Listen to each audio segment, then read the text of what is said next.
Alright, what's good everyone? Henke is back, and today I've got some crazy findings to show you, so I'm not even going to waste your time with an intro.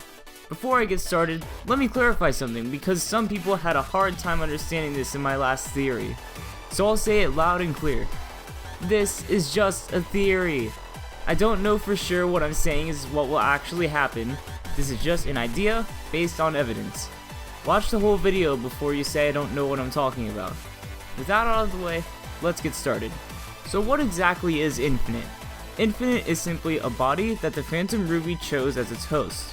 The main thing I'll be focusing on today is who this body was before the Phantom Ruby merged with it. So I did some research and stumbled across the ending cutscene in Sonic 2 for the Sega Game Gear.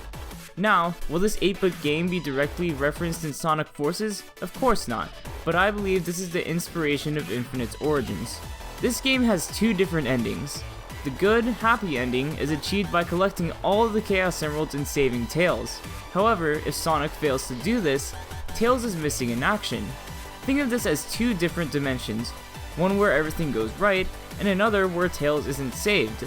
There's a number of things that could have happened to Tails in this alternate dimension, but what I believe makes the most sense is that Eggman kept him captured, damaged or modified his body, and used the Phantom Ruby to create a new force to use against Sonic. You're probably thinking that it's a bit of a stretch to incorporate an 8-bit Sonic game into a theory for Sonic Forces, but with the Phantom Ruby being able to warp between dimensions, it's not out of the question.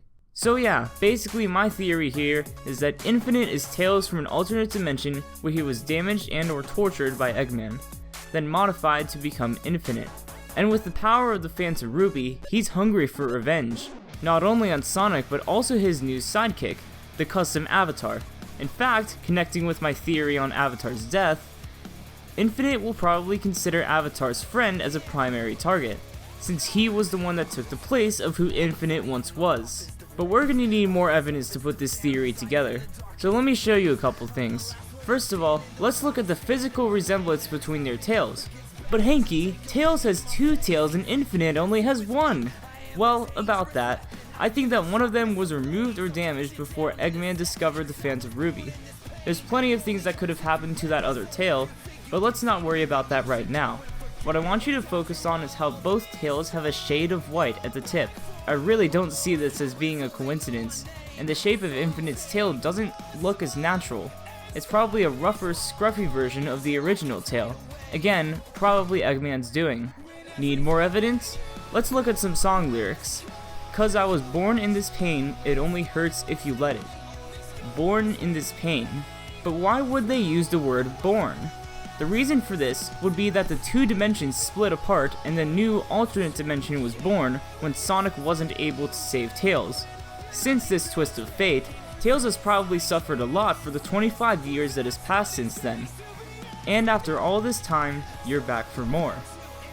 Again, 25 years is how long Tails has been held captive and physically scarred by Eggman. He knows that Sonic from the good dimension has fought many battles and always prevailed, until now. This could also be referencing how Infinite had already taken over most of the world, and that Team Sonic is still fighting for whatever's left. Now we have a big part of the song. When everything you know has come and gone, only scars remain of who I was. When there's no one left to carry on, this pain persists, I can't resist, but that's what it takes to be infinite. Sonic was Tails' only friend.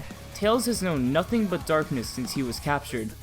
Not only was he physically modified by Eggman, but he was mentally modified by the Phantom Ruby. So all he truly remembers is what's been done to him, and he will always feel that pain.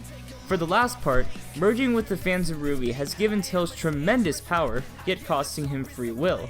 But maybe even that's not enough for you. Remember that whole fiasco about Aaron Weber supposedly confirming on stream that Tails dies in Sonic Forces?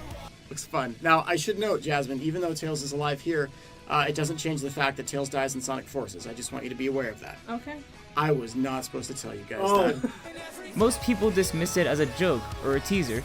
Some people still believe it today, but it didn't feel natural or right to me for him to say that. So I went back and checked it out again, and the way he says it makes it feel like it was a bit forced. It was so random and out of the blue. It wouldn't just slip out of his mouth. He's smarter than that.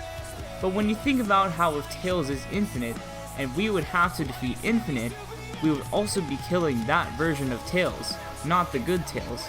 You might be thinking that two versions of the same character can't coexist in the same dimension, but modern and classic Sonic are able to do this just fine, because that's the power of the Phantom Ruby.